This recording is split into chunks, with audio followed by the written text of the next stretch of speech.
بسم اللہ الرحمن الرحیم۔ علم سٹوری دیکھنے والے تمام دوستوں کو السلام علیکم۔ دوستو، اگر آپ ہمارے چینل پر نئے ہیں تو چینل کو سبسکرائب کریں۔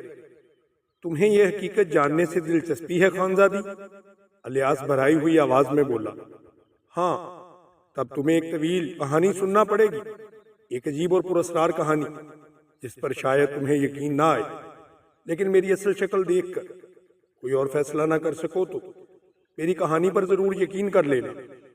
آرام سے بیٹھو، میں تمہارے لیے کافی تیار کرواتا ہوں، لیکن ٹھہرو، میں اپنی مصنوعی شکل میں آ جاؤں، ورنہ میرے ملازم بھی حیران رہ جائیں گے۔ غالباً اسی سال کے بعد میں اپنی اصل شکل میں آیا ہوں۔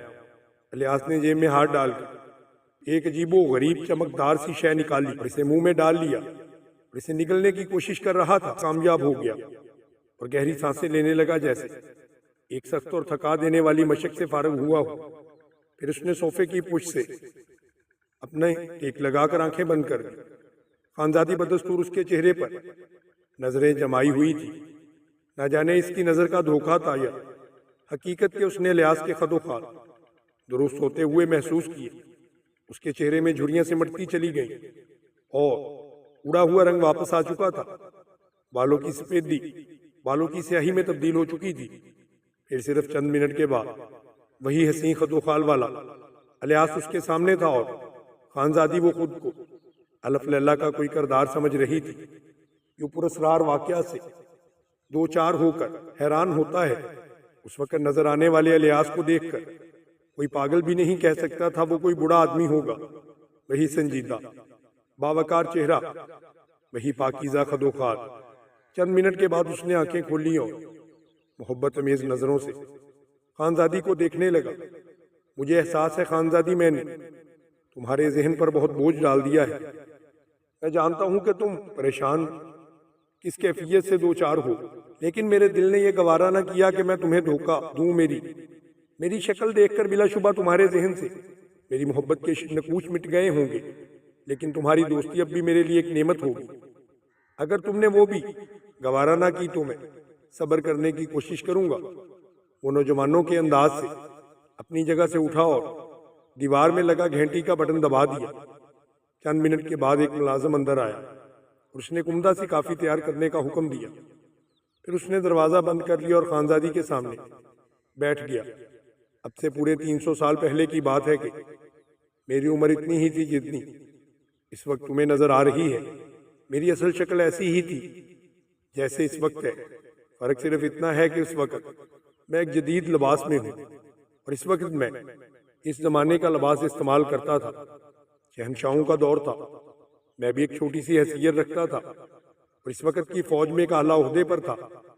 دشمن میرے نام سے کانپتے تھے۔ میں نے شہنشاہ کے بڑے بڑے کارنامے سر انجام دیے جن سے شہنشاہ میری بہت عزت کرتا تھا۔ ایک مرتبہ شہنشاہ نے جشن فتح منایا۔ اس فتح کا سہرا بھی میرے سر پر ہی تھا، اس لیے شہنشاہ نے مجھے خصوصی شرکت کے لیے ایک خاص مقام دیا۔ پھر رقص و سرور کی محفلوں میں شہزادی مائرہ بھی شریک ہوئی۔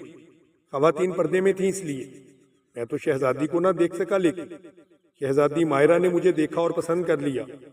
میں سادہ الفاظ میں اس کی چاہت کی داستان سنا رہا ہوں، کیونکہ میری عمر اب چاہت کی چاشنی سے لطف اندوز کی نہیں، اور نہ میرے الفاظ میں وہ رومانیت پیدا ہو سکتی ہے۔ اس دور کی بات دوسری ہے۔ شہزادی میرے عشق کی آگ میں سلگتی رہی، اور جب اس سے برداشت نہ ہو سکا تو اس نے میرے نام ایک پیغام بھجوا دیا۔ پیغام میں ایک خوبصورت شام کو مجھ سے ملاقات کی خواہش ظاہر کی تھی۔ اس پیغام میں مجھے کچھ شبہ ہوا، لیکن میں ایک وفا شعار اور نمک حلال انسان تھا۔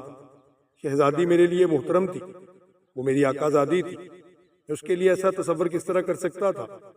بہرحال شہزادی کے حکم سے انکار کی بھی میری تو مجال نہ تھی۔ چنانچہ مجھے جو وقت دیا گیا تھا اس مطلوبہ وقت پر میں اس جگہ پر پہنچ گیا۔ ایک انتہائی حسین شام تھی، چاروں طرف برف پوش پہاڑیاں پھیلی ہوئی تھی۔ ان پہاڑیوں میں ایک پہاڑ کے دامن میں شہزادی کے خوبصورت خیمے لگے ہوئے تھے۔ آسمان سے نکلے ہوئے چاند نے برف سے ڈھکی ہوئی پہاڑیوں کو چاندنی کے ڈھیر میں بدل دیا تھا۔ ہلکی سنہری چاندنی نے ماحول میں آگ سی لگا رکھی تھی۔ خشک فضا میں اس حسین مناظر نے مجھے بے خود کر دیا اور میں اس سے لطف اندوز ہوتا رہا اور اس چشمے کی طرف بڑھنے لگا جہاں مجھے پہنچنے کا حکم دیا گیا تھا۔ چشمہ نہ جانے کہاں سے نکلا تھا اور کہاں تک گیا تھا مجھے معلوم نہیں، میں تو چاند کی اس حسین تصویر کو دیکھ رہا تھا جو چشمے کے کنارے ایک اونچے پتھر پر بیٹھی ہوئی تھی۔ چاندنی نے سمٹ کر انسانی شکل اختیار کر لی تھی۔ بلا شبہ وہ پیکرے نور دنیا کا منتخب حسن تھا۔ لمبے سے بال دودھ جیسے چہرے پر پیچ و خم بناتے ہوئے پشت پر سے گزر کر پتھر پر بکھرے ہوئے تھے۔ سانچے میں ڈھلا ہوا جسم ایک عجیب انداز بے خودی سے پتھر پر نصب تھا۔ بڑی بڑی آنکھیں جھکی ہوئی یاقوت سے تراشے ہوئے ہونٹ ایک طرف سے چپکے ہوئے تھے۔ چند قدم تو میں بے ساختہ چلا، پھر ٹھٹک کر رک گیا۔ یہ عرضی حور کون ہے؟ مجھے شہزادی کے حضور طلب کیا گیا تھا، لیکن وہ شہزادی تو نہیں تھی۔ اگر وہ شہزادی ہے تو میری گستاخی معاف کرے گی۔ اس تصور سے ہی میں سنبھل گیا اور میں نے اپنی آمد کی اطلاع دینے کے لیے زور زور سے قدم زمین پر مارے، جس سے وہ چونک پڑی اور سنبھل کر بیٹھ گئی۔ اس کی نگاہوں میں شوق تھا، استقبال تھا، لیکن میں ان نگاہوں سے نگاہیں نہ ملا سکا۔ میری نظریں پرتے روب سے جھک گئیں۔ مجھے شہزادی کے حضور طلب کیا گیا تھا، میں نے دبی زبان میں کہا۔ آپ براہ کرم انہیں میرے آنے کی اطلاع کر دیں۔ اور اس کے لب مسکراہٹ کے انداز میں پھیلتے چلے گئے۔ سچے موتی جیسے دانتوں کی چمک سے میری آنکھیں خیرہ ہو گئیں۔ ہمارا نام ہی مائرہ ہے۔ نکرئی گھنٹیاں بج اٹھی۔ میں شہزادی کے نام سے واقف تھا، حقیقت معلوم ہونے اور یہ جاننے پر کہ اصلیت کیا ہے، اور بھی مؤدب ہو گیا۔ شہزادی کے حکم کے مطابق حاضر خدمت ہوں۔ میں نے بڑے ادب سے کہا، آپ کی دلیری کے بڑے چرچے سن رکھے تھے۔ ابا حضور تو آپ کا قصیدہ گوئی کرتے ہوئے تھکتے بھی نہیں ہیں۔ ہم بھی بڑی خواہش میں تھے کہ دوران جشن ہم آپ کو دیکھ چکے تھے اور آپ سے متاثر بھی ہوئے تھے، لیکن ہم پردے میں تھے پر نہ آ سکے اور آپ کے مقابل نہ تھے۔ ہم نے آپ سے ملاقات کی، آرزو کو دبانے کی کوشش کی، لیکن کامیاب نہ ہو سکے اور مجبور ہمیں آپ کو یہاں پر بلانا پڑا۔ آپ کو ناگوار تو نہیں گزرا؟ میں شہزادی کا خادم ہوں، اشارے پر جان نثار کرنے کے لیے تیار ہوں۔ بھلا شہزادی کی طلبی پر ناگواری کیسے محسوس کر سکتا ہوں؟ میں نے کہا، اس وقت ہم ایک انسان کی حیثیت سے آپ سے ملے ہیں، براہ کرم ہمیں شہزادی کہہ کر مخاطب نہ کریں۔ ہمارا نام مائرہ ہے۔ میں شہزادی کو نام کو اپنے ہونٹوں سے لینے کی جسارت کیسے کر سکتا ہوں؟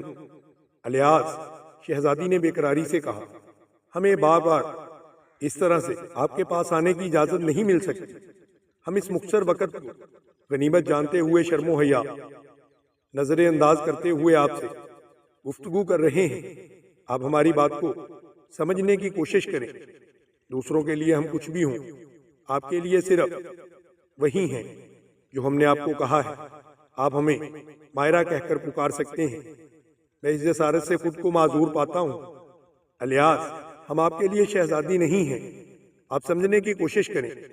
ہم آپ سے محبت کرتے ہیں، ہم آپ کو چاہتے ہیں۔ شہزادی نے کہا اور دونوں ہاتھ اپنے چہرے پر رکھ کر چہرے کو چھپا لیا۔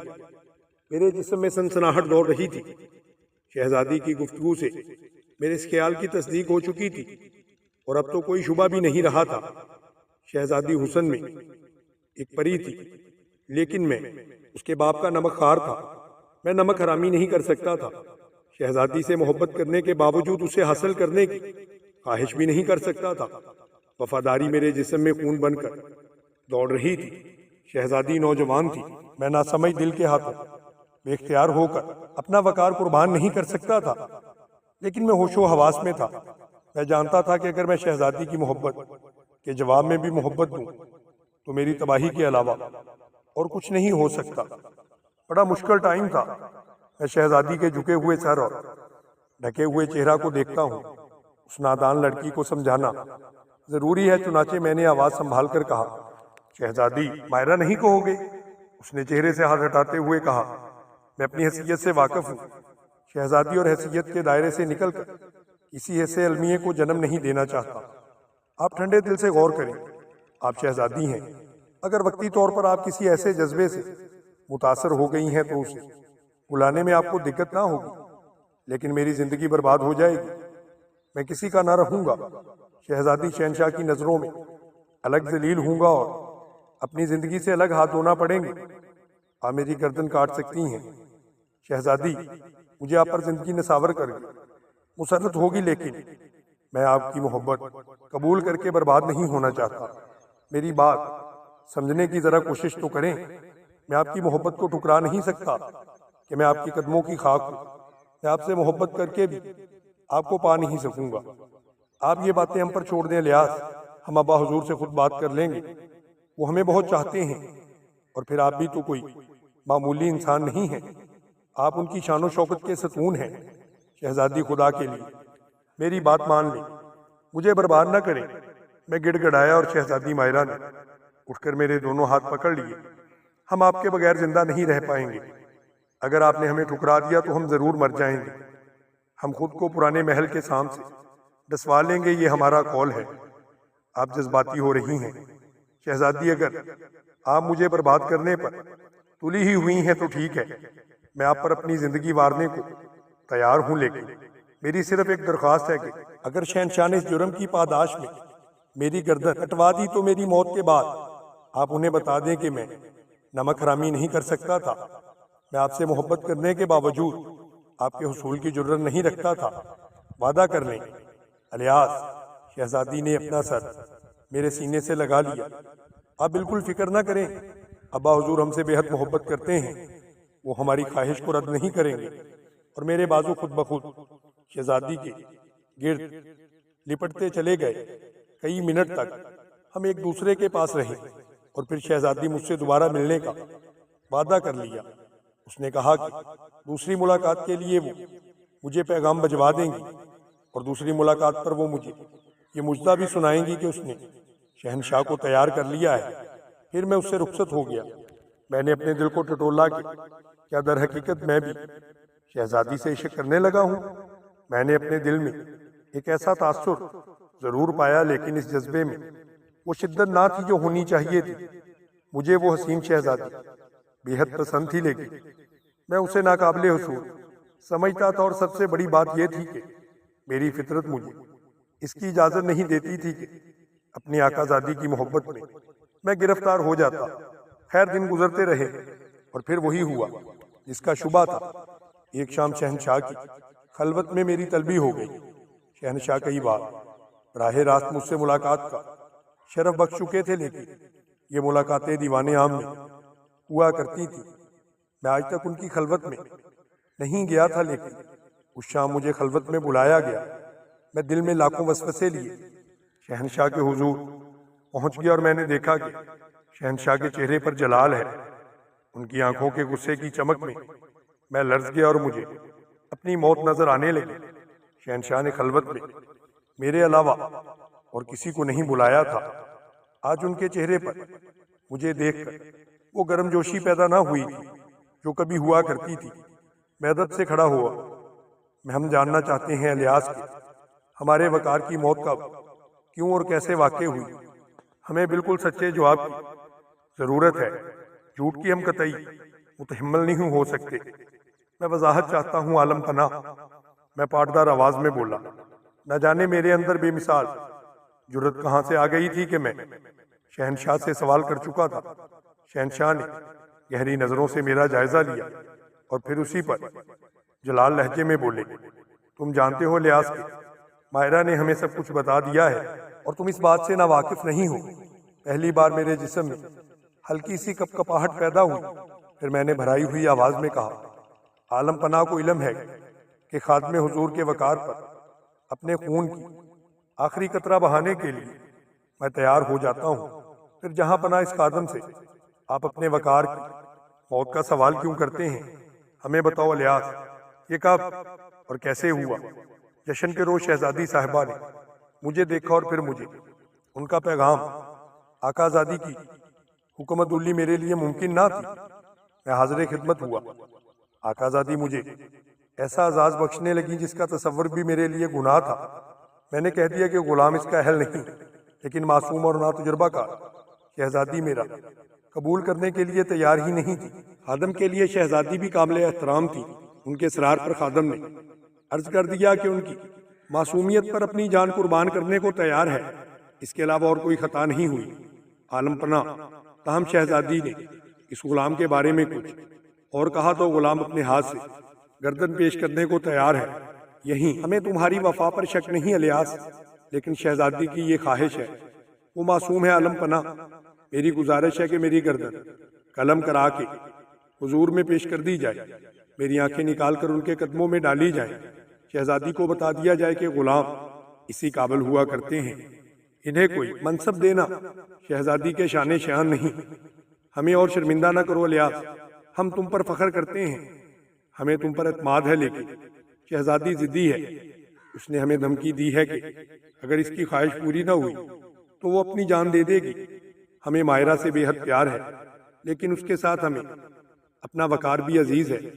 ہم چاہتے ہیں کہ الیاس تم اس ملک کو چھوڑ دو، تمہاری تمام زندگی کی عیش و عشرت کی ذمہ داری ہم اپنے سر لیتے ہیں۔ غلام کے لیے آقا کا اعتماد کافی ہے، غلام ابھی اسی وقت یہ شہر چھوڑ دے گا۔ میں نے جواب دیا، ابھی نہیں، تم ایک ہفتے تک ہمارے دوسرے حکم کا انتظار کرو، شہزادی کے جنوں کو پرکھیں گے اور اس کے بعد تمہیں اجازت دیں گے۔ تم سوچو گے الیاس کہ ہم کتنے خود غرض ہیں، لیکن ہماری بھی مجبوریاں ہوا کرتی ہیں۔ مجھے احساس ہے عالم پناہ، میرے لیے یہ اعزاز کیا کم ہے کہ حضور کو میرے اوپر مکمل اعتماد ہے۔ میں نے شہنشاہ کو اپنا مکمل تعاون جو تھا اس کا یقین دلایا اور ان کی اجازت سے وہاں سے چلا گیا۔ تیسرے دن میرے پاس ایک خادم پہنچا، اس نے مجھے شہنشاہ کا پیغام دیا۔ شہنشاہ نے مجھے فوراً طلب کیا۔ میں بادل نخواستہ چل پڑا۔ محل میں داخل ہوتے ہی میرا ماتھا ٹھنکا، کوئی خاص بات ضرور ہوگی۔ آخر کار مجھے معلوم ہو گیا کہ شہزادی ماہرہ چہل قدمی کرتے ہوئے پرانے محل میں جا نکلی تھی اور پرانے محل کے سانپ نے انہیں ڈس لیا تھا۔ میرا دل دھک سے رہ گیا۔ ضدی شہزادی نے اپنے قول کو پورا کر دیا تھا اور اس کی موت کا ذمہ دار میں تھا۔ میں شرمسار سا شہنشاہ کے حضور پہنچ گیا۔ شہنشاہ غم سے نڈھال ہوئے بیٹھے تھے۔ کچھ کرو الیاس، کچھ کرو۔ اس نے اپنی ضد پر قائم رہتے ہوئے وہ کر دکھایا ہے جو اس نے کہا تھا۔ خادم کی جان حاضر ہے، عالم پناہ حکم دے کیا؟ شاہی طبیب سب اپنی کوشش کر چکے ہیں۔ پرانے محل کا سانپ جس قدر زہریلا ہے اس کا تمہیں شاید اندازہ نہ ہو۔ وہاں اگی ہوئی گھاس کھا کر جانور مر جاتے ہیں۔ ہم کیا کریں الیاس، بتاؤ ہم کیا کر سکتے ہیں؟ میں خود بھی کچھ نہیں کر سکتا۔ میں بھی شہنشاہ کی طرح مجبور تھا۔ میں تو شہزادی کو دیکھنے کی خواہش بھی نہیں کر سکتا تھا، لیکن شہنشاہ نے خود ہی اس کی پیشکش کر دی اور میں انکار نہ کر سکا۔ محل میں کوہرام مچا ہوا تھا۔ شہزادی کا جسم نیلا پڑتا جا رہا تھا۔ شاہی طبیب رو رہا تھا۔ اس کی تجربہ کاری کام نہ آ سکی۔ اس نے کہا اگر سانپ اس زہر کو چوس لے تو شہزادی بچ سکتی ہے۔ جاؤ الیاس، کسی ایسے سپیرے کو تلاش کرو جو اس سانپ کو شہزادی کا زہر چوسنے پر آمادہ کر سکے۔ میں باہر نکل گیا۔ میں نے دوسرے لوگوں سے یہ کام کرنے کو کہا اور میرے قدم خود بخود پرانے محل کی جانب اٹھ رہے تھے۔ نہ جانے کیوں میں ذہنی طور پر سخت پریشان تھا۔ اگر شہزادی کو کچھ ہو گیا تو اس کی ذمہ داری مجھ پر ہوگی۔ شہنشاہ مجھے معاف کر دیتے تب بھی میں خود کو مجرم گردانتا تھا۔ پورے شہر میں سپیروں کی تلاش جاری ہو رہی تھی۔ ابھی شہزادی کو ڈسے جانے کی اطلاع عام نہیں ہوئی تھی۔ میری دلی خواہش تھی کہ وہ سانپ مجھے مل جائے اور کسی طرح میں اسے شہزادی کا زہر چوسنے پر آمادہ کر لوں، لیکن میں جانتا تھا کہ یہ خواہش حماقت کے علاوہ اور کچھ بھی نہیں ہے۔ تاہم غیر ارادی طور پر میں پرانے محل کی جانب بڑھتا جا رہا تھا، جو اس نئے محل سے صرف ایک پرلانگ کے فاصلے پر ہی تھا۔ یہ محل آثار قدیمہ کی حیثیت رکھتا تھا۔ نئے محل کو بنے ہوئے بھی 100 سال گزر چکے تھے، لیکن پرانے محل کے کھنڈرات بھی باقی رہ گئے تھے، کیونکہ خاندان کی نشانی تھی۔ پرانا محل بالکل ویران تھا۔ اس میں جگہ جگہ گھاس اگی ہوئی تھی اور اسی محل کے ایک حصے میں وہ سانپ رہتا تھا جو خود بھی اس محل کی نشانی تھا۔ میں اس محل میں داخل ہوا۔ میرا ذہن سخت پریشان تھا۔ مجھے سمجھ نہیں آ رہا تھا کہ کیا کروں۔ میں کھنڈرات میں اس سانپ کو تلاش کر رہا تھا۔ نہ جانے کتنی دور میں نکل آیا تھا۔ میں کھنڈر کے ایک ٹوٹے ہوئے ستون کے قریب سے گزر رہا تھا کہ میری نگاہ ایک طرف کو اٹھ گئی۔ ایک چٹان پر ایک شخص بیٹھا ہوا تھا، فقیروں کے کپڑے پہنے، لمبے لمبے بال اور عجیب سا چہرہ۔ جانے مجھے اس کا چہرہ اتنا عجیب کیوں لگا، حالانکہ وہ درمیانی عمر کا ایک قبول صورت آدمی تھا۔ شاید کوئی فقیر ہے جو بھٹکتا ہوا ادھر آ نکلا ہے۔ میں نے سوچا سانپ کی وجودگی سے لا علم ہے، ورنہ اس طرح نہ بیٹھا ہوتا۔ میں نے سوچا اسے اس خطرناک کھنڈر سے باخبر کر دوں جو اس سانپ کا مسکن ہے۔ میں اس کی طرف بڑھ گیا۔ وہ مجھے دیکھ کے عجیب سے انداز میں مسکرانے لگا۔ شاید تم فقیر ہو، میں نے کہا۔ ہاں، تمہارا خیال درست ہے، اس نے صاف آواز میں کہا۔ یہ کھنڈرات خطرناک ہے، یہاں ایک زہریلا سانپ رہتا ہے، فقیروں کو کون نقصان پہنچا سکتا ہے؟ اس نے شان بے نیازی سے کہا۔ کالی، اس سانپ نے شہزادی کو ڈس لیا ہے، اس وقت وہ زندگی اور موت کی کشمکش میں گرفتار ہے، اور تم شاید اس سانپ کی تلاش میں آئے ہوئے ہو۔ اس نے بددستور مسکراتے ہوئے کہا۔ ہاں، تمہارا خیال درست ہے، لیکن تمہیں کیسے معلوم ہو؟ میں نے حیرت سے پوچھا۔ فقیروں سے کون سی بات چھپی ہے؟ اس نے اسی انداز سے کہا۔ تب تو تم اس سلسلہ میں ہماری مدد کر سکتے ہو، میں نے بے اختیار کہا۔ کیوں نہیں؟ شہزادی کا زہر آسانی سے اتر سکتا ہے، خواہ کتنا ہی خطرناک سانپ کیوں نہ ہو، اس نے بڑے اعتماد سے کہا، اور میں بے چینی میں مبتلا ہو گیا۔ میں نے بے اختیار اس کے پاؤں پکڑ لی۔ اگر تم اس سلسلے میں کچھ مدد کر سکتے ہو تو خدا کے لیے میری مدد کرو، میں تمہاری جولی جواہرات سے بھر دوں گا۔ آج تم فقیر ہو، کل غنی کہلاؤ گے، خدا کے لیے میری مدد کرو۔ فقیروں سے دولت کی بات کر کے ان کی توہین مت کرو نوجوان، دولت تو ہمارے لیے حقیر سی شے ہے۔ ہاں، کچھ اور چیزیں ہوتی ہیں جن کے ہم بھی محتاج ہوتے ہیں۔ اگر تم مجھ سے ایک معاہدہ کرو تو میں تمہاری مدد کر سکتا ہوں۔ میں تیار ہوں، تم جلدی سے بتاؤ۔ شہزادی کی زندگی کا ایک ایک پل قیمتی ہے، اگر اسے کچھ ہو گیا تو بہت سی زندگیاں تباہ ہو جائیں گی۔ اسے کچھ نہیں ہوگا، یہ میرا وعدہ ہے، مگر پہلے معاہدہ کرو۔ میں نے بے چینی سے کہا۔ بتائیے کہ کون سا معاہدہ ہے، میں قول کا سچا آدمی ہوں۔ نہیں، ایسے نہیں، مجھے یقین ہونا چاہیے۔ ٹھہرو، یہیں رکو، اس نے کہا، اور ستون کے ایک بھی حصے میں گزر کر نہ جانے کس طرف چلا گیا۔ میں بے چینی سے اس کا منتظر تھا۔ چند لمحوں کے بعد وہ واپس آیا تو اس کے ہاتھ میں سیاہ رنگ کا پتھر تھا، جسے اس نے بڑے احترام سے دونوں ہاتھوں سے تھاما ہوا تھا۔ وہ پتھر سامنے کیے آگے بڑھا اور میرے قریب پہنچ گیا۔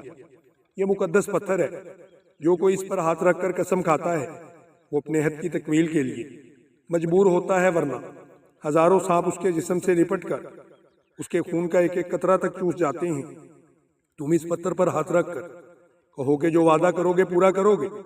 تم مجھ سے کیا چاہتے ہو؟ میں نے اس سے پوچھا۔ یہ بعد میں بتاؤں گا، پہلے تمہارا کام کروں گا۔ مائرہ کی زندگی تمہارے لیے بہت قیمتی ہے، جب اسے بچانے کے لیے تم اپنی جان دینے کے لیے تیار ہو تو پھر ہر شرط معمولی ہے۔ تم بلا ہچکچا کیوں رہے ہو؟ ٹھیک کہتا ہے یہ، میں نے سوچا زیادہ سے زیادہ یہ میری زندگی مانگ لیتا، اس کے علاوہ اور کیا ہوگا۔ چنانچہ میں نے اپنا داہنا ہاتھ آگے بڑھا دیا۔ میں عہد کرتا ہوں کہ اگر فیروزہ کی زندگی بچ گئی تو تمہاری پیشکش کی گئی ہر شرط کو قبول کر لوں گا۔ شکریہ، اس نے کہا، اور دوبارہ اندر چلا گیا۔ پتھر رکھ کر واپس آیا اور بولا، میں تیار ہوں۔ میں اسے لے کر نئے محل کی طرف چل پڑا۔ تھوڑی دیر کے بعد اندر پہنچ گیا۔ شہنشاہ نے ہم دونوں کی پذیرائی کی۔ شہزادی کون ہے اور کون سے کمرے میں ہے؟ اس نے پوچھا۔ شہنشاہ ہمیں اس کمرے کی طرف لے گیا۔ دوسرے لوگوں کو کمرے سے دور ہٹا دیا جائے، 50 گز سے قریب رہنے کی کسی کو بھی اجازت نہیں۔ اور جب دوسرے لوگوں کے ساتھ میں بھی وہاں سے نکلنے لگا تو اس نے مجھے آواز دی اور روک لیا۔ اس نے کہا کہ تم نہ جاؤ، تم میری مدد کے لیے یہاں پر رکو۔ شہنشاہ کو مجھ پر اعتماد تھا، اس لیے وہ باہر نکل گئے۔ اس نے اندر سے کمرہ بند کر لیا، پھر وہ آگے بڑھ کر شہزادی کی مسہری کے قریب پہنچ گیا۔ شہزادی کا جسم شیشے کی طرح چمکدار اور نیلا ہو چکا تھا، بڑا خوفناک قسم کا زہر تھا۔ میں سوچ رہا تھا کہ نہ جانے یہ خپتی فقیر کیا کرتا ہے، یہ زہر اتار بھی سکے گا کہ نہیں۔ فقیر نے مسکرا کر میری طرف دیکھا اور بولا، اب جب کہ تم مقدس پتھر پر ہاتھ رکھ کر میرے ساتھ عہد وفا کر چکے ہو، قسم بھی کھا چکے ہو، تو یہ سمجھو کہ میرے راز تمہارے راز ہوں گے، میری حقیقت اگر تمہیں معلوم ہو جائے تو کچھ حرج نہیں ہے، کیونکہ آج نہیں تو کل مجھے اپنی اصلیت تم پر ظاہر کرنا پڑے گی، اور اب یہ فیصلہ کرنا تمہارا کام ہے کہ تم اپنا عہد نبھا کر میرے دوست بنو گے یا عہد چکنی کر کے نہ صرف مقدس پتھر کا عذاب مول لوگے بلکہ میری دشمنی سے بھی تمہیں نمٹنا پڑے گا۔ بہرحال میری سب سے پہلی شرط یہی ہے کہ تمہیں میرا راز فی الحال راز رکھنا ہوگا۔ کون سا راز؟ میں نے پوچھا۔ تب اس نے دونوں ہاتھ فضا میں بلند کیے، اس کا منہ چھت کی طرف اگ چکا تھا، اور پھر میں نے اس کے جسم میں ایک عجوب سا دھواں خارج ہوتے ہوئے دیکھا۔ وہ گھٹنوں کے بل بیٹھا جا رہا تھا اور دھواں تیزی سے بلند ہو رہا تھا۔ اس کا چہرہ تاریک ہونے لگا اور صرف چند ساعت کے بعد میرے حلق سے دہشت کی ایک چیخ نکلتے نکلتے رہ گئی۔ فقیر کی جگہ وہاں پر سیاہ رنگ کا بہت بڑا سانپ جھوم رہا تھا، جس کی جلد عام سانپوں سے کہیں زیادہ چمکدار اور خوبصورت تھی۔ میں نے بامشکل خود کو سنبھالا اور پھٹی پھٹی آنکھوں سے اسے دیکھنے لگا۔ میری سمجھ میں نہیں آ رہا تھا کہ یہ سب ماجرا کیا ہے۔ پھر مجھے زیادہ سوچنے کا موقع نہیں ملا۔ وہ لہراتا ہوا شہزادی کی مسحری کی طرح بڑھا اور اس کا آدھا جسم اوپر پہنچ گیا۔ وہ اب شہزادی کے لباس میں داخل ہو رہا تھا۔ پھر اس نے شہزادی کے زخم کو اریاں کیا اور چند لمحے اس پر جھومتے رہنے کے بعد اپنا منہ اس زخم پر چپکا دیا۔ شاید وہ شہزادی کے زخم سے زہر چوس رہا تھا۔ میں پھٹی پھٹی آنکھوں سے کبھی اسے اور کبھی شہزادی کو دیکھ رہا تھا، جس کے چہرے پر سے وہ جسم سے نلاہٹ یوں غائب ہو رہی تھی جیسے نیلے رنگ پر گلابی رنگ چھا جاتا ہے۔ پورے 1 منٹ تک وہ زہر کو چوستا رہا، پھر اس نے زخم سے منہ ہٹا لیا اور شرابی کی طرح جھومنے لگا۔ ایسا لگ رہا تھا جیسے اسے نشہ ہو گیا ہے۔ اس کے بعد وہ مسحری سے ہٹ گیا اور سیدھا زمین پر لیٹ گیا۔ میں نے کسی سانپ کو اس طرح سیدھا لیٹتے ہوئے نہیں دیکھا تھا۔ اس طرح وہ لیٹا ہوا اور بھی خوفناک لگ رہا تھا۔ پھر میں نے اس کا حجم بڑھتے ہوئے دیکھا۔ اب وہ انسانی شکل میں آ رہا تھا اور چند لمحات کے بعد میرے سامنے وہی بوڑھا فقیر لیٹا ہوا تھا۔ اس کی آنکھوں میں نشے کی سی کیفیت تھی۔ مجھے سہارا دو، اس نے کمزور سی آواز میں کہا، اور میں نے اس کے قریب پہنچ کر اس کو سہارا دیا۔ چلو باہر چلو۔ میں سہارا دے کر اسے باہر لے آیا۔ اس نے کمزور سی آواز میں کہا۔ میں اس کے قریب پہنچ گیا۔ میں نے ہاتھ کو سہارے سے اس کو اٹھایا اور وہ میرے کندھے پر ہاتھ رکھ کر بولا، چلو باہر چلو۔ میں سہارا دے کر اسے باہر لے آیا۔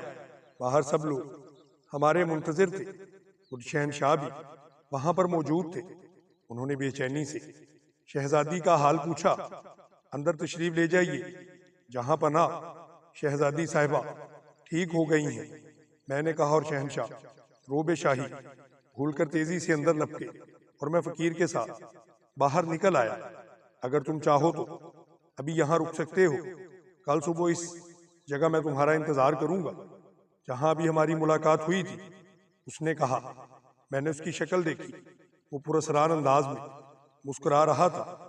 بہرحال محل میں واپس آ گیا۔ میری عقل خبت ہو رہی تھی۔ میں غور کر رہا تھا کہ انسان بھلا کیسے سانپ بن گیا۔ اس سلسلے میں نے روایات تو سنی تھی، لیکن میں انہیں صرف کہانیوں اور روایات تک ہی محدود سمجھتا تھا۔ لیکن آج میری ذہنی کیفیت ذرا عجیب ہو رہی تھی۔ مجھے اس عہد کا بھی احساس ہو رہا تھا جو میں نے اس سے کیا تھا۔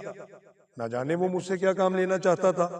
اندر آ کر وہ مجھے اطلاع ملی کہ شہزادی اب ہوش میں آ چکی ہیں اور اسے شدید پیاس ہے، اور شاہی طبیب اس کے لیے شربت تیار کر رہے ہیں۔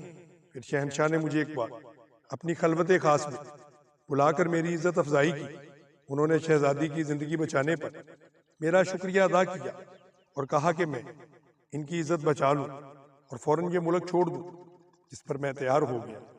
میں جہاں پناہ کے حکم کی تعمیل کے لیے تیار ہوں، لیکن تھوڑی سی مہلت مجھے درکار ہے۔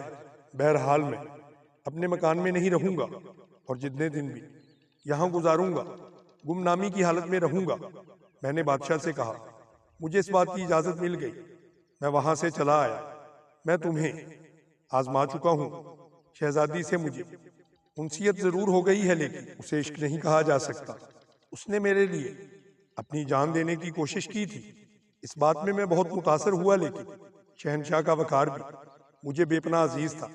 میں خود وہاں سے چلے جانا چاہتا تھا، لیکن اس کے ساتھ ہی مجھے اپنے عہد کا بھی احساس تھا جو میں اس سانپ کو اس وقت کر چکا تھا جب اس نے شہزادی کا علاج کرنے کا مجھ سے وعدہ کیا تھا۔ دوسرے دن صبح کو میں پرانے محل کی طرف چل پڑا۔ میرے جسم میں سادہ لباس تھا تاکہ لوگ میری طرف متوجہ نہ ہو سکیں۔ تھوڑی دیر کے بعد میں اس کھنڈر نما محل میں داخل ہو کر اس جگہ پر پہنچ گیا جہاں پہلی بار میں نے اس فقیر کو دیکھا تھا۔ میرے پہنچنے کے چند منٹ بعد وہ اس ستون کے پیچھے سے برآمد ہوا اور مجھے دیکھ کر مسکرانے لگا۔ بیٹھو دوست، مجھے افسوس ہے کہ میں تمہارے لیے پرتکلف کرسی کا انتظام نہیں کر سکتا، نہ ہی تمہیں اپنی رہائش گاہ میں لے جا سکتا ہوں، کیونکہ وہاں تم داخل نہیں ہو سکو گے۔ اس لیے ایک پتھر کی طرف اشارہ کر کے کہا۔ میں اسی پتھر پر بیٹھ گیا۔ شہزادی تو ٹھیک ہے نا؟ ہاں، وہ ہوش میں آ گئی تھی۔ اس کے بعد مجھے اس کی کیفیت کے بارے میں علم نہیں۔ وہ بالکل ٹھیک ہو جائے گی۔ نہ جانے وہ کیوں یہاں نکل آئی تھی، پورے محل میں چکراتی پھر رہی تھی۔ پھر وہ میرے بل کے نزدیک آ گئی۔ میں تو اپنی عادت سے مجبور ہوں، لیکن خیر، ذکر کو چھوڑو۔ ہاں، کیا تم اپنے عہد پر قائم ہو؟ کیا تم مجھے عہد شکن سمجھتے ہو؟ کیا تم میری اس شرط سے ناراض ہو؟ نہیں، ابھی تو مجھے تمہاری شرط تک معلوم نہیں۔ دوستوں کی حیثیت سے ہم ایک دوسرے کے قریب آ سکتے ہیں۔ میں پہلے تمہاری وہ شرط معلوم کرنا چاہتا ہوں۔ ممکن ہے کہ تمہاری شرط ایسی ہو کہ ہماری دوستی برقرار نہ رہ سکے۔ میں نے صاف گوئی سے کہا، دوست بن کر میں تم سے کوئی ایسا کام نہ لوں گا جس سے تمہاری دل شکنی ہو۔ تاہم تمہیں دوست بنانے سے پہلے میں تمہارے دل میں کوئی بھی شک نہیں رہنے دینا چاہتا۔ مجھے تمہاری مدد کی ضرورت ہے۔ تم دیکھ چکے ہو کہ میری اصلیت کیا ہے۔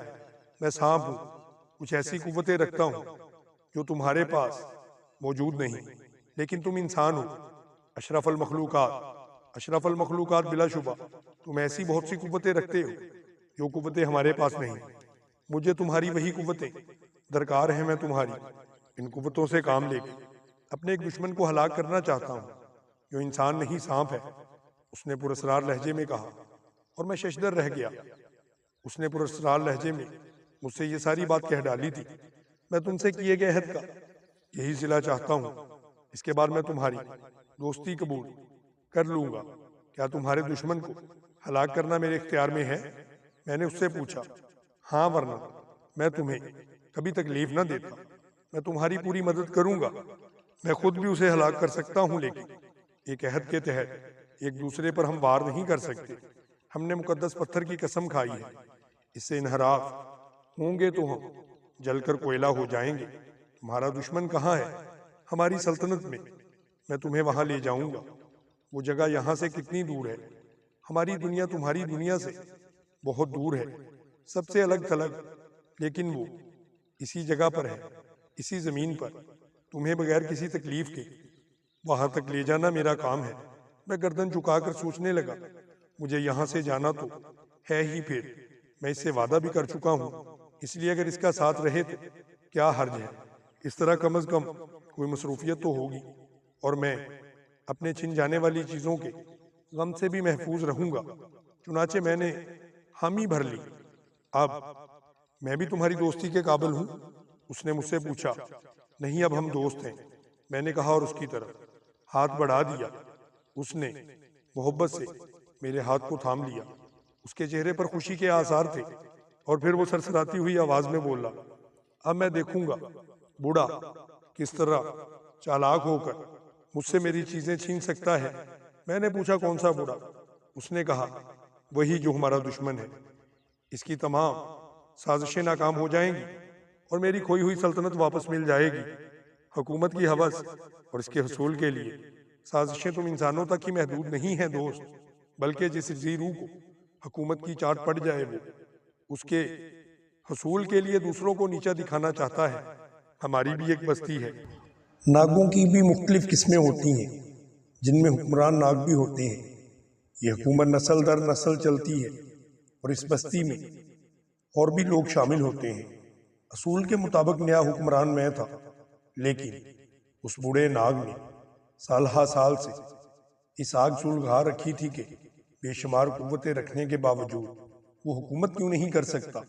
ہمارے بزرگوں کے دور میں اس کی ایک نہ چلی، لیکن میرے باپ کے انتقال سے پہلے اس نے اپنی بیٹی کی مدد سے ایک سازش کی۔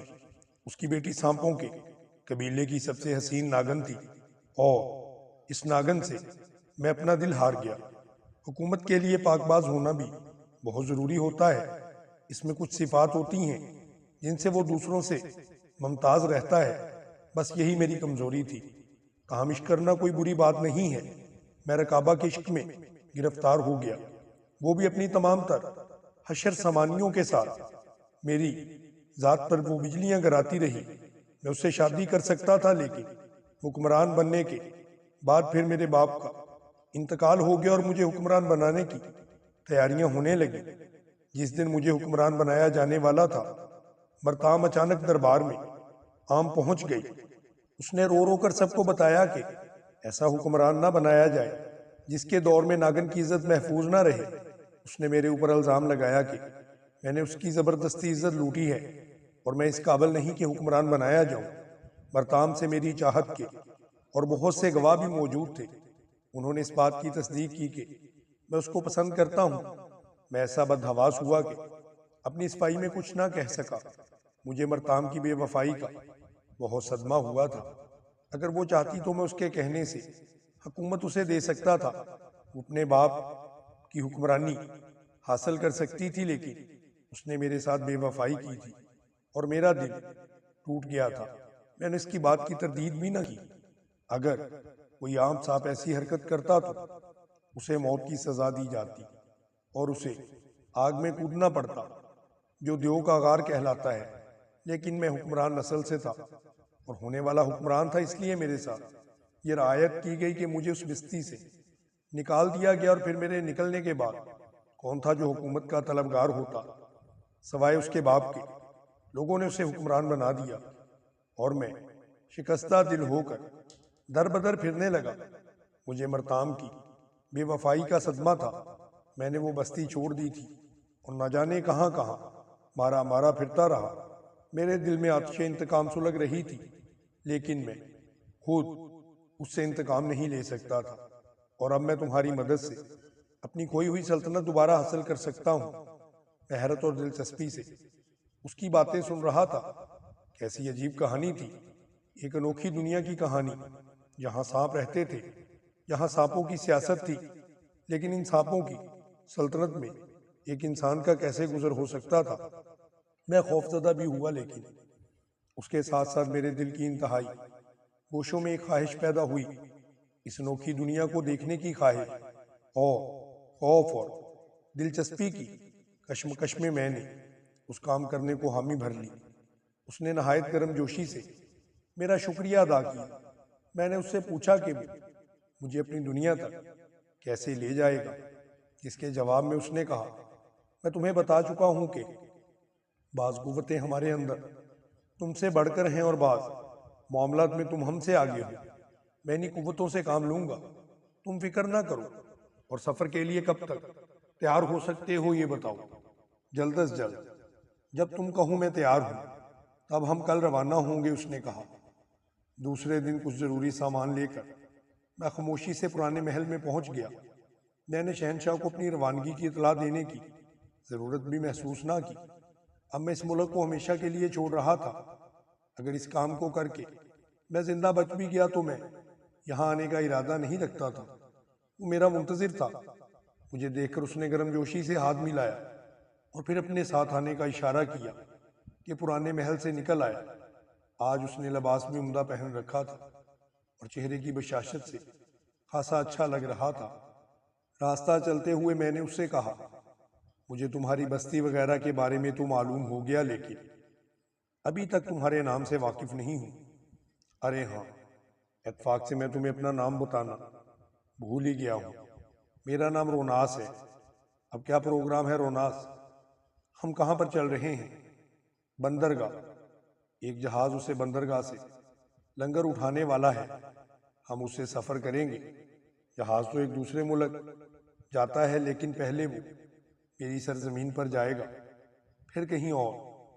اس نے بڑے اعتماد سے کہا اور میں خاموش ہو گیا۔ میں دیکھنا چاہتا تھا کہ وہ کیا کرے گا، اور ہم بندرگاہ پہنچ گئے۔ جہاز پر سامان پار ہو چکا تھا۔ جہاز سے سفر کرنے والے مسافر اس جگہ پہنچ گئے تھے اور اب کی اس کی آخری چیکنگ ہو رہی تھی۔ جب سارا کام مکمل ہو گیا تو روناس نے میرا ہاتھ پکڑا اور ڈیک سے گزر کر جہاز پر جانے والے تختے پر چڑھنے لگا۔ جہاز کا کپتان اپنے آدمیوں کو ہدایات دے رہا تھا اور تختہ اٹھایا جانے والا تھا۔ ہم دونوں کو دیکھ کر وہ چونک پڑا۔ ضرور کوئی اعتراض کرے گا، میں نے سوچا، حالانکہ ابھی میری حیثیت اتنی تھی کہ اگر میں چاہتا تو پورا جہاز خالی کرا سکتا تھا، لیکن اس وقت میں عام حیثیت سے تھا اور لوگ مجھے پہچانتے بھی نہیں تھے۔ جہاز کا کپتان ہمارے سامنے پہنچا اور بولا، آپ کون ہیں اور جہاز پر کیوں آئے ہیں؟ مسافر ہیں، آپ کے جہاز سے سفر کریں گے، اس نے کپتان کی آنکھوں میں دیکھتے ہوئے کہا، اور میں نے ایک عجیب سی پراسرار روشنی اس کی آنکھوں سے خارج ہوتی ہوئی محسوس کی۔ کپتان پتھر کے بت کی طرح ساکت ہو گیا۔ وہ روناس کی آنکھوں سے نظریں نہ ہٹا سکا تھا۔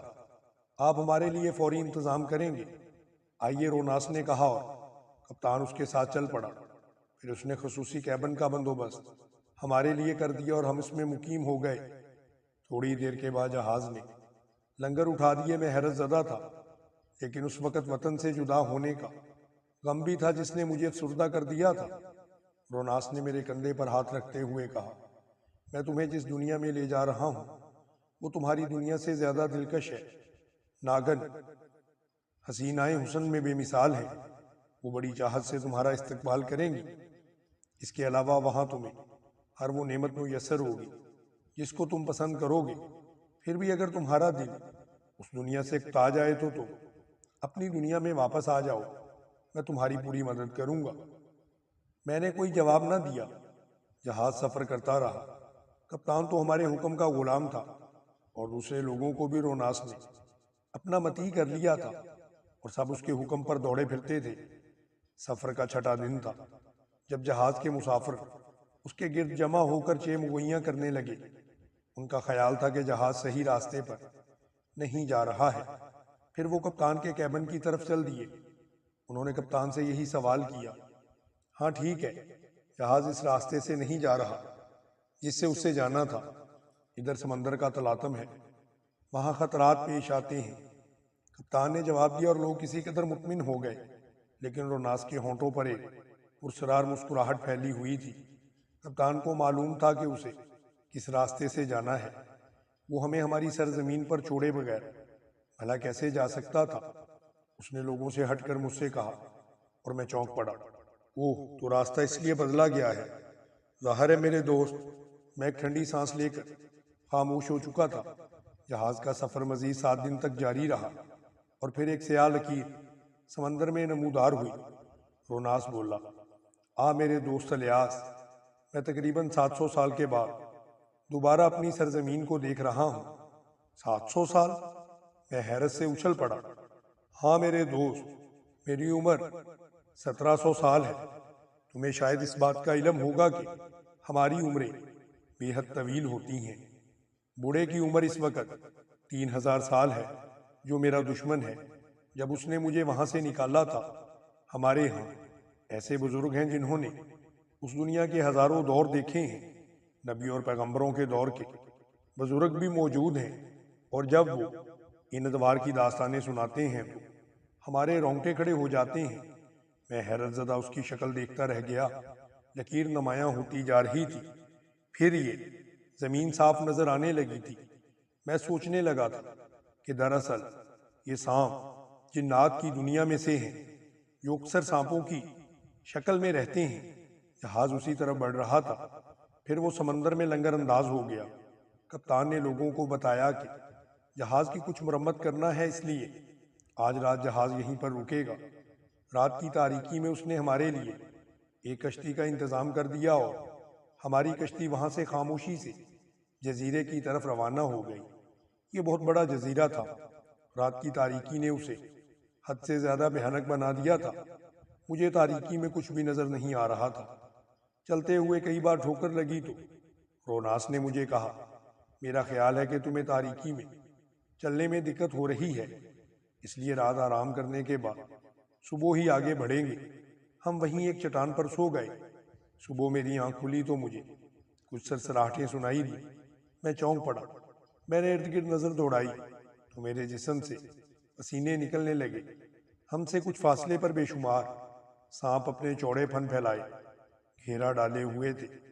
ہم نے ہمت کر کے سوتے ہوئے روناس کو جگایا اور وہ اٹھ بیٹھا تو میں نے ان سانپوں کی طرف اشارہ کیا۔ اس نے سانپوں کو دیکھا، اچھل کر رہ گیا۔ چند لمحے غصے سے وہ انہیں دیکھتا رہا، پھر بولا، یہ سب نمک حرام اسی کے سپاہی ہیں جو میرا دشمن ہے، ہمیں گرفتار کرنے آئے ہیں۔ ٹھیک ہے، ان لوگوں سے جنگ کرنا مناسب نہیں، ہم ان کے ساتھ چلتے ہیں، بعد میں کوئی ترکیب نکال لیں گے، میں دیکھوں گا کہ یہ ہمارا کیا بگاڑتے ہیں۔ مگر سنو، یہ کہہ کر اس نے اپنے دونوں ہاتھ سینے پر رکھے اور کوئی چیز اگل دی۔ یہ اس کا منکا سا تھا۔ اسے کپڑے سے صاف کر کے اس نے میری طرف بڑھا دیا اور بولا کہ تم اسے نگل لو، اس طرح یہ تمہیں کوئی نقصان نہ پہنچا سکیں گے۔ میں نے وہ منکا اس سے لیا اور اپنے منہ میں ڈال کر اس کو نگل گیا۔ خانزادی، یقین کرو، منکا نگلتے ہی میری شخصیت بدل گئی۔ میں نے اپنے اندر بے پناہ قوت محسوس کی۔ اس کے ساتھ ہی ہم دونوں کھڑے ہو گئے اور سانپوں کے دائرے میں آگے بڑھتے رہے۔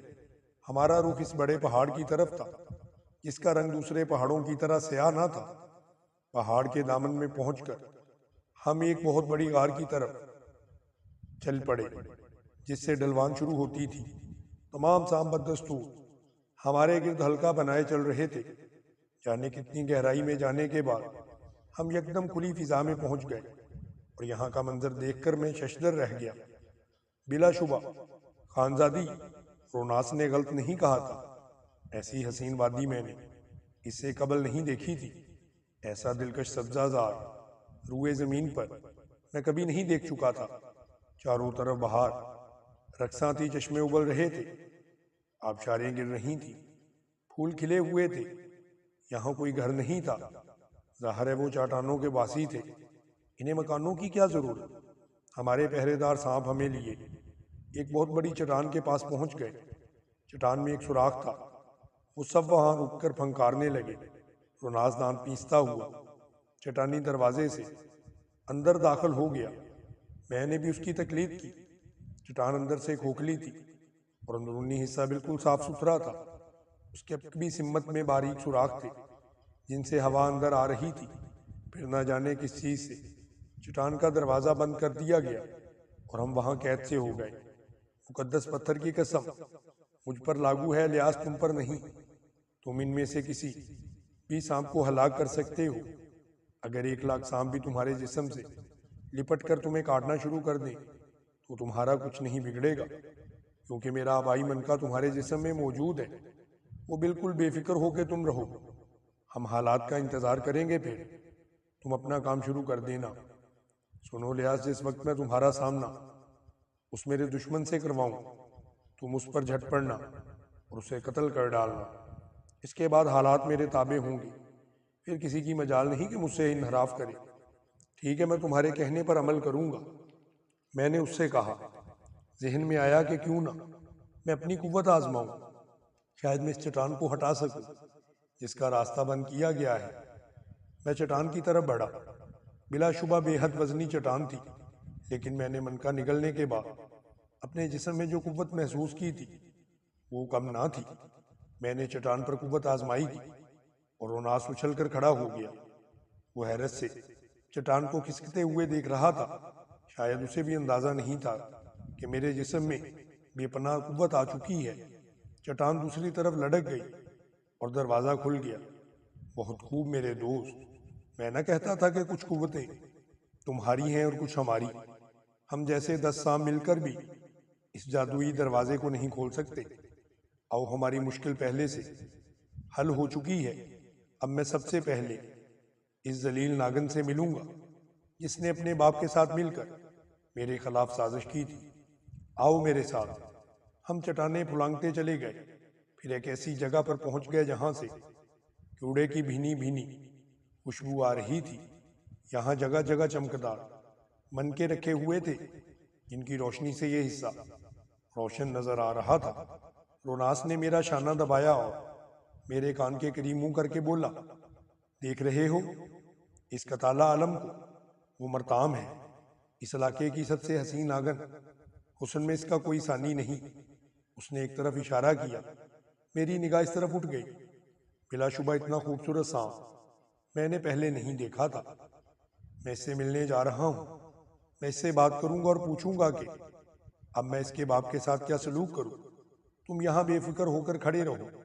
روناس نے اپنا ہاتھ آسمان کی طرف کر دیے اور اس کے جسم سے دھواں خارج ہونے لگا۔ چند ہی لمحوں کے بعد وہ وہی کڑیالہ سانپ بن چکا تھا اور وہ مرتام کی طرف رینگنے لگا۔ جو ہی وہ وہاں پر پہنچا، وہاں موجود ناگنوں میں کھلبلی مچ گئی۔ وہ سب وہاں سے بھاگ گئیں اور میدان خالی ہو چکا تھا۔ صرف وہاں پر روناس اور مرتام ہی رہ گئے تھے۔ روناس آہستہ آہستہ اس کے قریب پہنچ گیا۔ اب ناگن کا پھن پوری طرح پھیل چکا تھا۔ میں نے بھی ناگن کو روناس کی طرف بڑھتے دیکھا۔ وہ روناس سے لپٹنے کی کوشش کر رہی تھی، لیکن روناس پیچھے ہٹ گیا۔ وہ دونوں آمنے سامنے آدھ گھنٹے تک موجود رہے۔ پھر میں نے ناگن کو روناس سے لپٹتے ہوئے دیکھا۔ وہ دونوں میری طرف بڑھنے لگے۔ میں سنبھل کر کھڑا ہو گیا۔ چند لمحات کے بعد وہ دونوں میرے قریب آ گئے۔ پھر انسانی شکل اختیار کرنے لگا، اور جب وہ انسان بنا تو میں بری طرح اچھل پڑا۔ یہ وہ روناس نہیں تھا جو اب تک میرے ساتھ رہا تھا۔ خانزادی، یہ میں الفاظ میں بیان نہیں کر سکتا۔ وہ کس قدر حسین نوجوان تھا۔ میرے وطن کی لڑکیاں اگر اسے دیکھ لیں تو خودکشی کر لیں، وہ ایسا ہی حسین نوجوان تھا۔ پھر اس نے مرتام کی طرف رخ کر کے کہا، ان سے کوئی پردہ نہیں، انسانی شکل میں آؤ۔ اور وہ بھی انسانی شکل میں آ گئی۔ وہ بھی بے انتہا خوبصورت تھی۔ پریاں اس کے قدموں کی خاک کے برابر تھیں۔ روناس نے مجھ سے کہا، اس نے مجھے ایک اور ہی کہانی سنائی ہے میرے دوست۔ اس نے کہا کہ اس کے باپ نے اسے بھی دھوکہ دیا ہے۔ اس نے اپنے باپ کے کہنے پر میرے خلاف سازش کی تھی، کیونکہ اس کے باپ نے اسے کہا تھا کہ حکومت پر قبضہ کرنے کے بعد وہ اس کی میرے ساتھ شادی کر دے گا، تاکہ ان دونوں سے جو اولاد پیدا ہو وہ اس علاقے کی حکمران بنے، جبکہ وہ دوسری شکل میں روناس کے قبیلے کے ناگن کے جسم سے پیدا ہونے والی اولاد ہی اس قبیلے کی حکمران بن سکتی ہے۔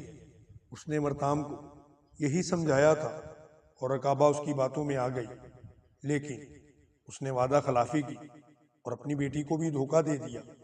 یہ آج میرا انتظار کر رہی ہے۔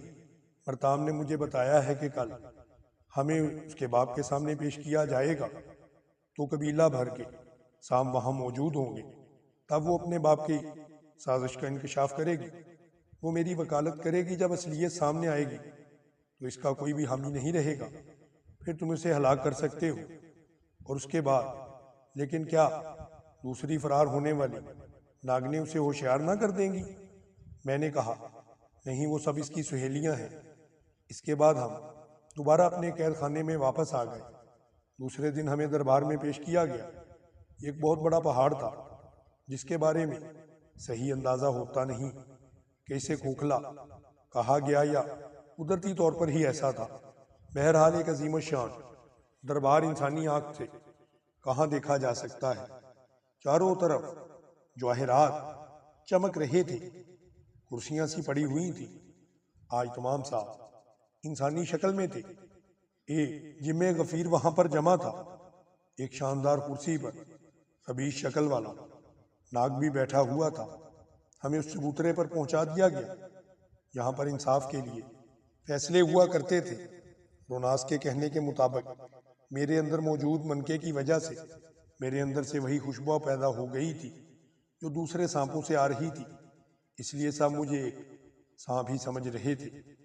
اس کے بعد اس راجا نے گفتگو کا سلسلہ شروع کیا اور بولا، معزز بزرگوں، ایک طویل عرصے کے بعد گناہ گار روناس پھر ہمارے علاقے میں چلا آیا ہے۔ کیا یہ بات ہماری روایات کا مذاق اڑانے کے لیے کافی نہیں؟ کیا روناس نے دیوتاؤں کی توہین نہیں کی؟ کیا اسے اب آگ کے غار میں نہیں ڈالا جائے گا؟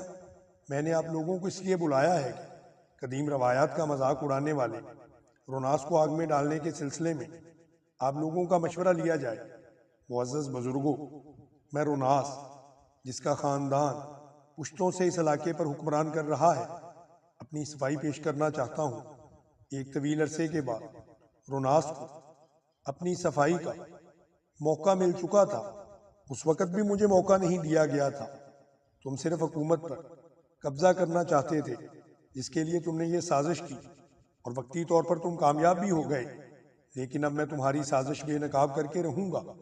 معزز بزرگوں، مجھے اجازت ہے؟ اجازت ہے، بوڑھے سانپوں کی آواز آئی۔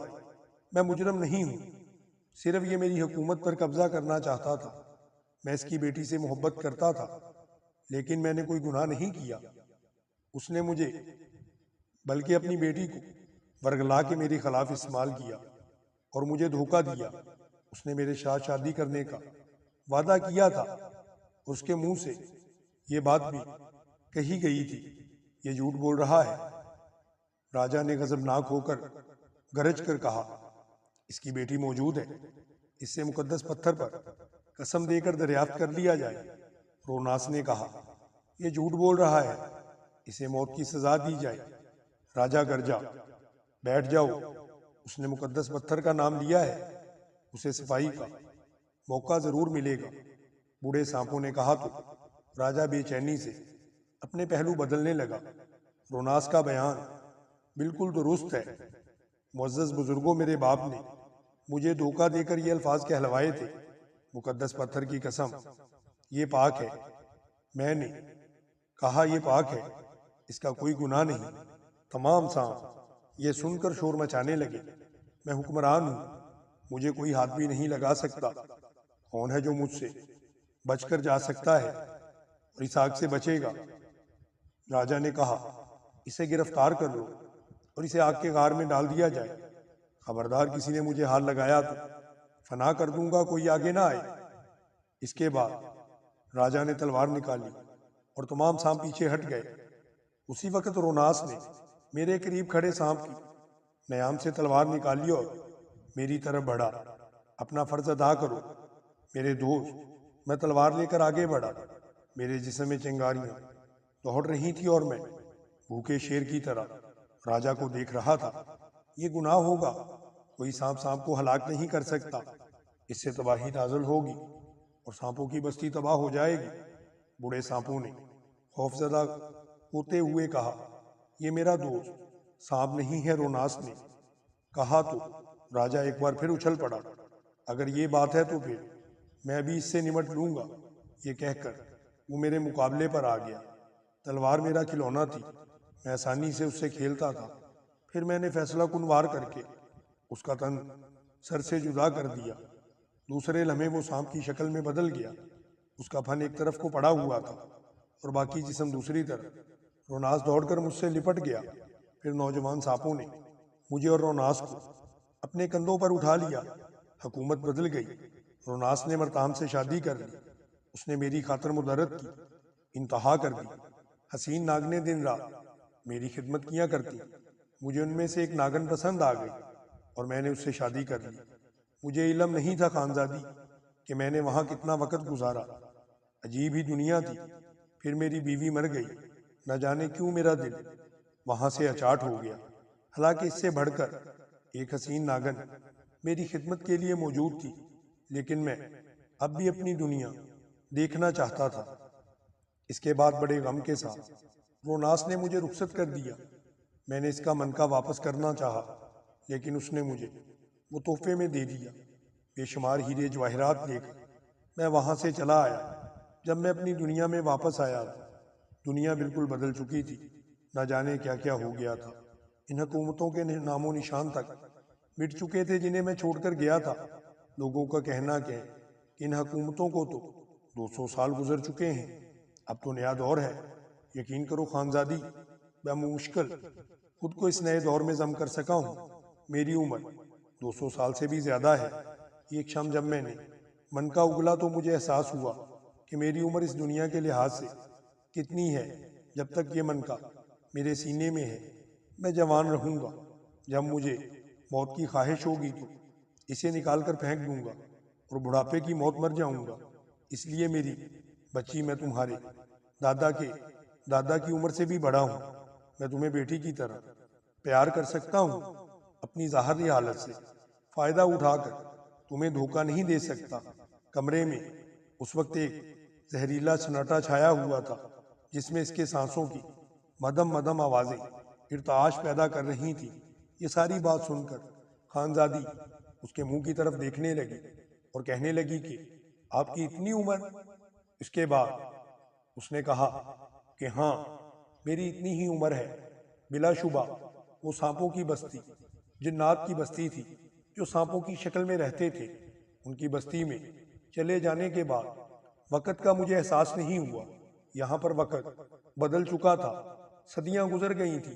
وہاں پر وقت اس تسلسل سے نہیں چل رہا تھا، وہ الگ دنیا تھی۔